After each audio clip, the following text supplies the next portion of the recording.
Warning. Spoilers. Okay. I'm going to review the 3 volumes individually. So here is Batman Knightfall Part 1.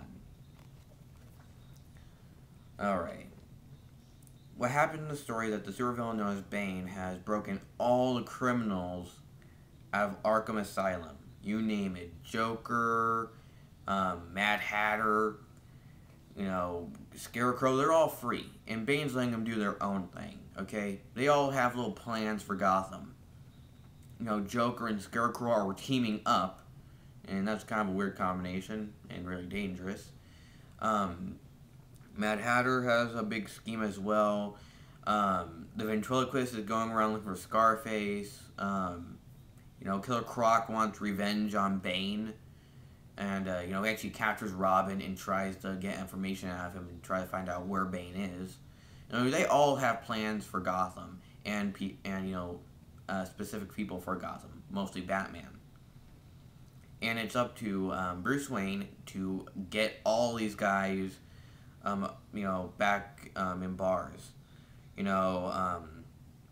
So, yeah, he has a lot of stuff to do.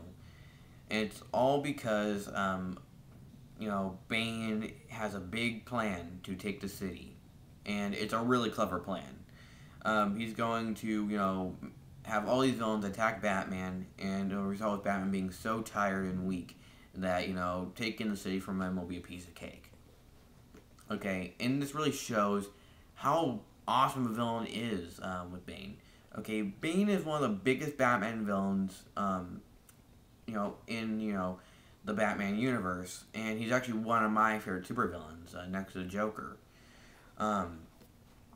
And I really am excited to see what they do with them in the Dark Knight Rises movie, especially since it looks like they may do somewhat of an adaptation of Knightfall. We'll just have, but they're only gonna have Bruce Wayne come back and not have the whole Jean-Paul Valley thing, which I'll talk about later in my other video.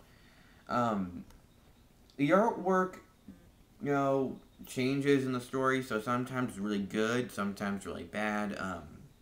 Sometimes it's really, looks really old school, like, for example, that Death in the Family story where, it looks like it was made, like, longer than it looks like. It looks a lot older than it actually is.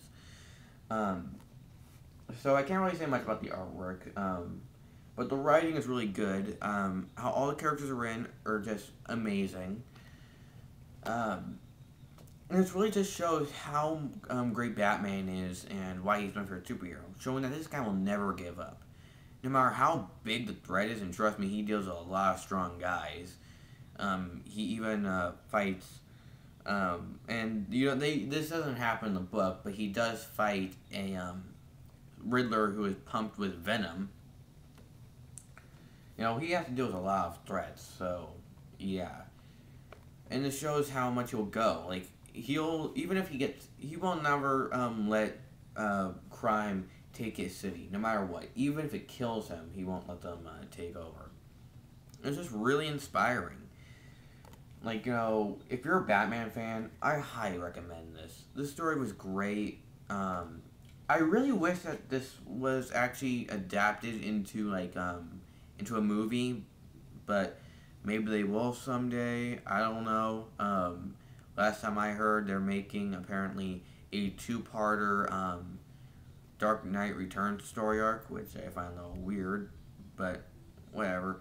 I'll get into that later. That's all I gotta say. Tomorrow, Volume 2. Goodbye.